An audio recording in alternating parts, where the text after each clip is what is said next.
New Yellowstone. Hold on to your seats because what I'm about to share with you today is going to completely change the way you think about the Dutton legacy. We all thought 1923 broke our hearts. We all thought watching Spencer lose Alex was the most painful thing this universe could put us through. But 1944 is coming, and from everything we know so far, it is going to hit harder, cut deeper, and pull you in ways that no Yellowstone series has ever done before. This is not just another spin-off. This is the story of what happens when a broken man tries to hold an empire together while the entire world is falling apart around him.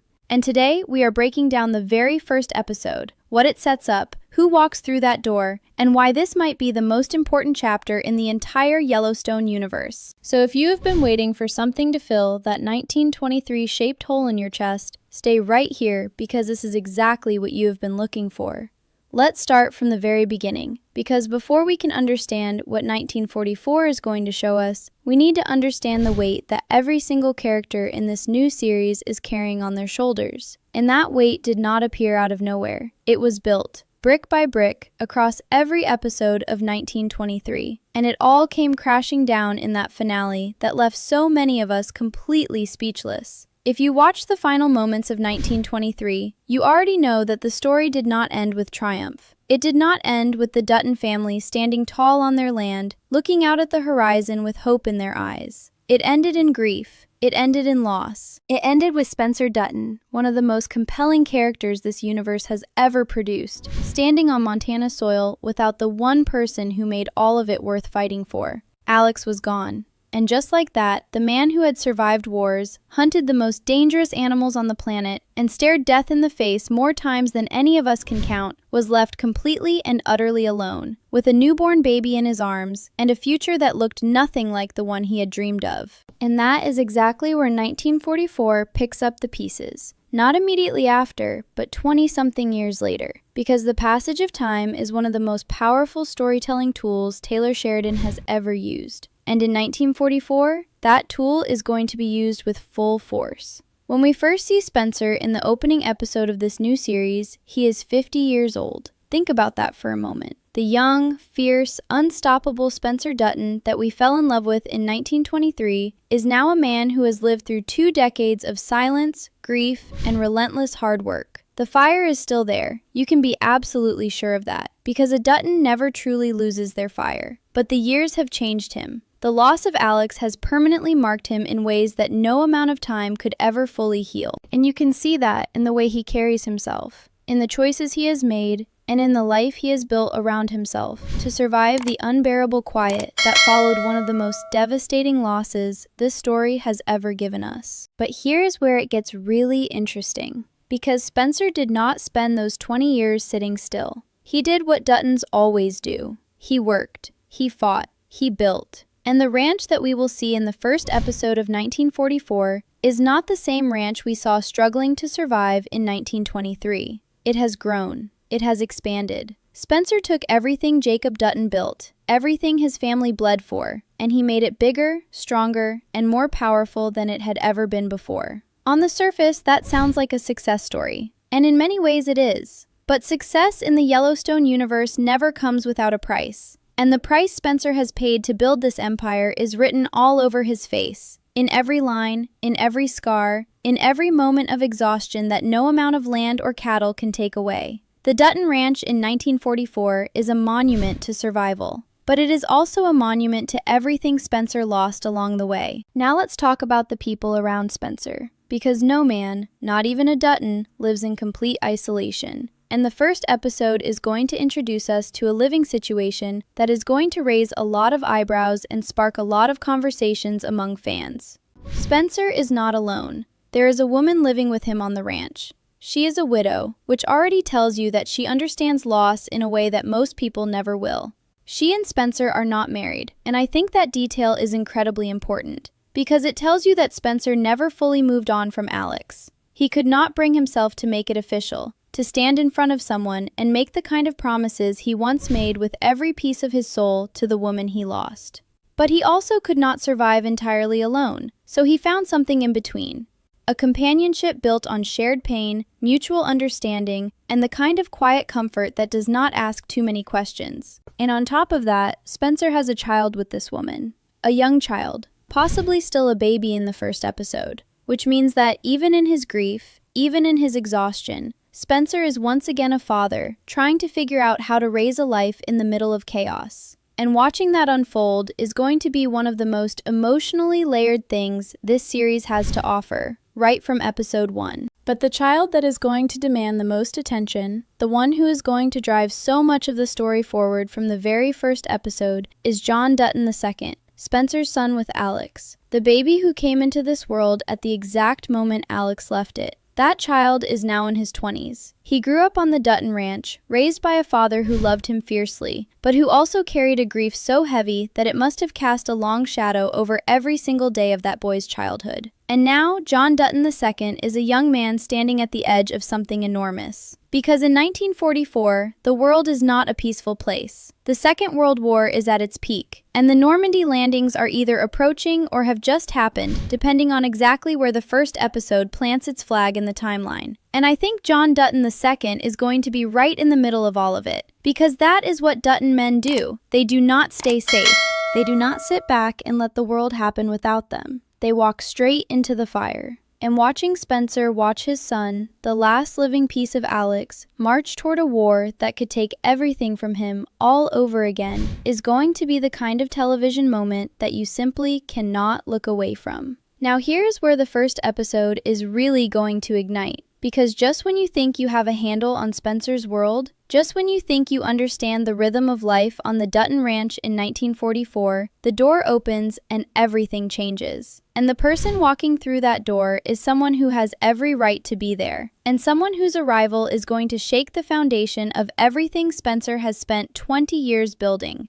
Elizabeth is coming back, not alone, but with her son, Jack's son, a young man who grew up in Boston, far away from Montana. Far away from the land his father died protecting, and far away from the Dutton name that should have been his birthright. And now he wants what he believes belongs to him. Think about what that means for a moment, because this is not a stranger showing up at the gates. This is family, but it is the kind of family that makes everything more complicated rather than simpler. Elizabeth's son never knew his father. Jack was gone before he ever had the chance to look into his child's eyes. He grew up hearing stories, maybe, about Montana and the ranch and the Dutton legacy. Or maybe Elizabeth kept it all locked away, too painful to speak about, too complicated to explain to a boy who was already growing up without a father. Either way, this young man arrives in 1944 as someone who is both a Dutton and a stranger to everything the Dutton name actually means. He knows the theory, but not the reality. He knows the name, but not the blood and sweat and sacrifice that went into every single acre of that land. And that gap between what he thinks he deserves and what Spencer and John Dutton II know it actually costs to earn is going to create one of the most electric conflicts this series has to offer. And I want you to think about this parallel very carefully, because Taylor Sheridan is not someone who writes coincidences. He writes echoes. He writes patterns that repeat themselves across generations, because that is what the Yellowstone universe is fundamentally about.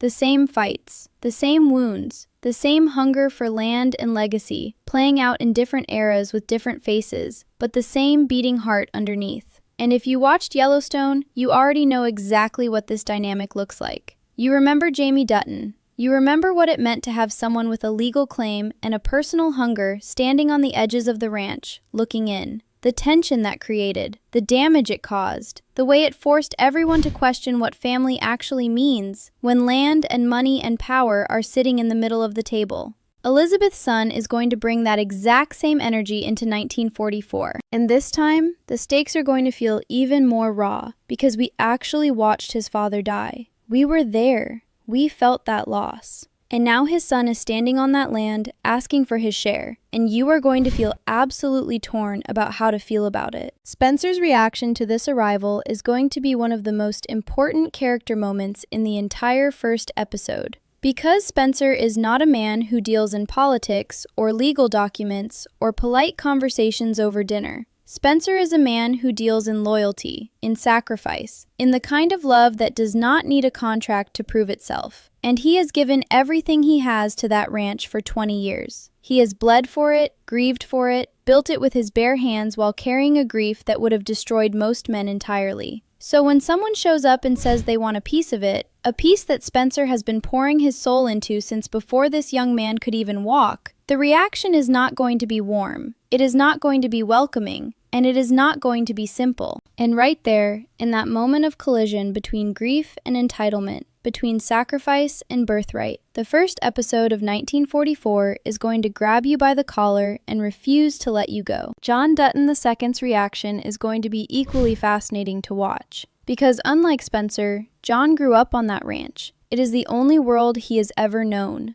He does not have memories of anywhere else, of any other life, of any version of himself that was not shaped by Montana and the Dutton name and the weight of everything his parents represented. And now, here comes this cousin, this stranger from Boston, showing up and claiming a share of the only thing John has ever had. The only inheritance that was supposed to be his. The only connection he has left to a mother he never actually got to know. And I think that is going to make John Dutton II one of the most emotionally complex characters in this entire series right from the very start. Because he is going to be fighting on multiple fronts at once. Fighting for the ranch, fighting for his father's respect, fighting for his own identity, and possibly fighting in an actual war at the same time. That is an enormous amount of pressure for one young man to carry, and watching how he handles it is going to be absolutely riveting.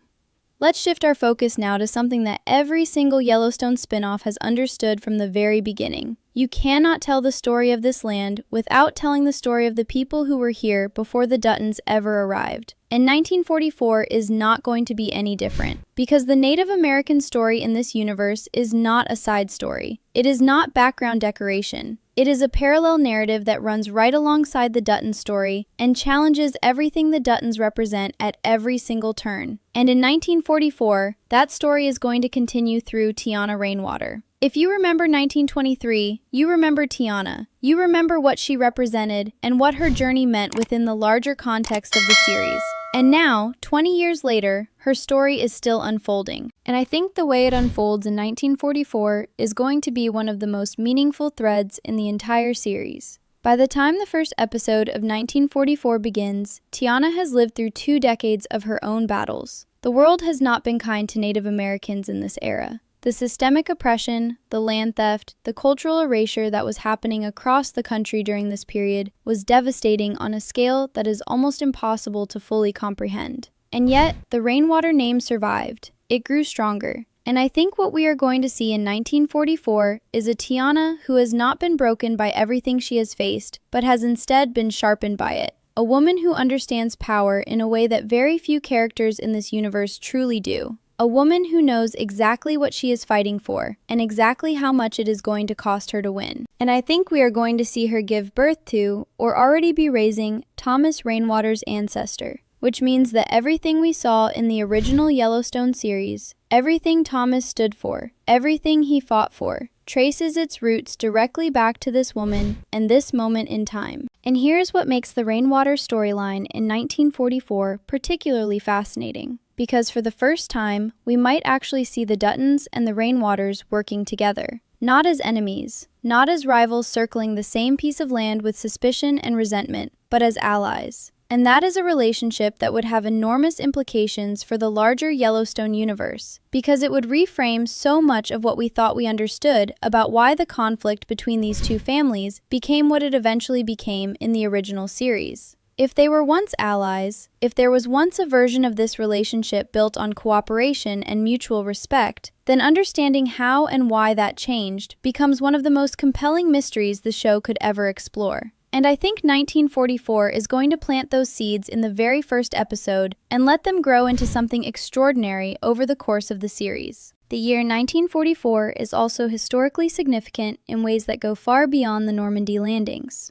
This was a period of massive social and political upheaval across the entire country. The war was changing everything. It was pulling men away from their land, their families, their communities. It was forcing people into situations they never could have imagined and asking them to make sacrifices that would define the rest of their lives. And for Native Americans specifically, this era carried a particular kind of weight because thousands of Native men were serving in the American military during World War II. Fighting for a country that had spent generations trying to erase them. That tension, The act of defending a nation that had taken everything from your people is one of the most powerful and heartbreaking paradoxes in American history. And if Taylor Sheridan engages with that honestly, which I fully believe he will, then the Rainwater story in 1944 has the potential to be some of the most powerful television this franchise has ever produced. And all of this is happening simultaneously. Spencer holding the ranch together, John Dutton II heading toward war, Elizabeth's son arriving with his claims, Tiana's story running parallel and intersecting at critical moments. The world outside tearing itself apart while the world inside the Dutton Ranch is doing exactly the same thing for completely different reasons.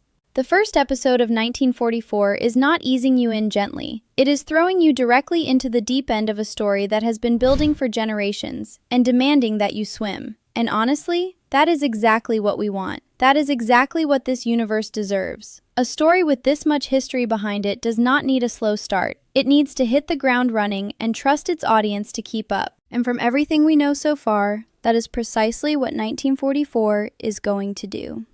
Now let's talk about the cast, because this is where things get genuinely exciting and where the possibilities for 1944 start to feel almost overwhelming in the best possible way. We already know from multiple interviews that Brandon Sklenar, who played Spencer in 1923, has expressed a real desire to return for 1944.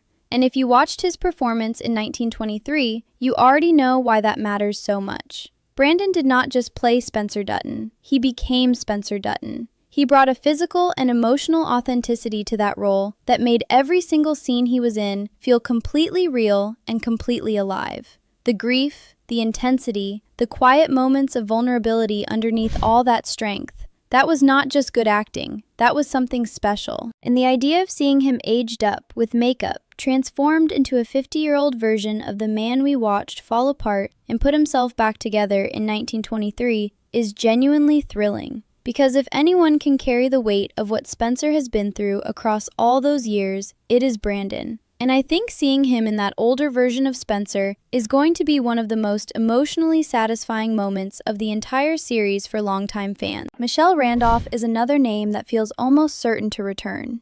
And this makes complete sense when you understand how Taylor Sheridan works. He is loyal to the performers he connects with. He finds people who understand his language, his rhythm, his way of telling stories, and he keeps finding new ways to use them. He gave Michelle a role in Landman, which tells you everything you need to know about how much he values her presence on screen. And Elizabeth's story in 1944 is far from over. She lost Jack. She raised a son alone. She made the choice to come back to Montana after all these years. That is a character with enormous emotional depth still left to explore. And Michelle Randolph has already proven that she has the range to carry that depth in a way that feels genuine and affecting, rather than performed. Seeing her return to this world, older and harder, and carrying everything that happened in 1923 behind her eyes, is something I think fans are going to respond to incredibly powerfully. Now here is where the speculation gets really fun. Because beyond the returning cast, there are some names being whispered in connection with 1944 that would absolutely send this series into a different stratosphere entirely.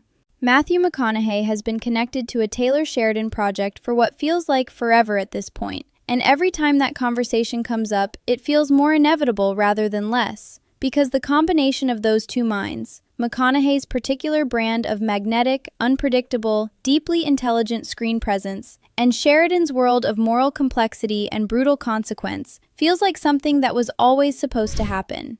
And 1944 might finally be the project where it does. Picture McConaughey as a villain. Not a loud, obvious villain who announces his intentions from the start, but the slow, calculating kind. The kind who walks into a room with a smile and a handshake. It makes you feel at ease, right up until the moment you realize how completely surrounded you are. That kind of character, set against Spencer and the Dutton Ranch, would create a dynamic that I genuinely believe could become one of the most talked about antagonist relationships in television history. And then there is Jon Bernthal, who has been vocal about wanting to work with Taylor Sheridan again. And if you know Jon Bernthal's work, you already understand why he belongs in this universe. There is a rawness to him, a physical and emotional authenticity that feels completely at home in the world Sheridan builds. And I think the role that makes the most sense for him in 1944 is Spencer's right-hand man. Think about what that relationship could look like. Think about the dynamic between two men who have both seen too much, lost too much,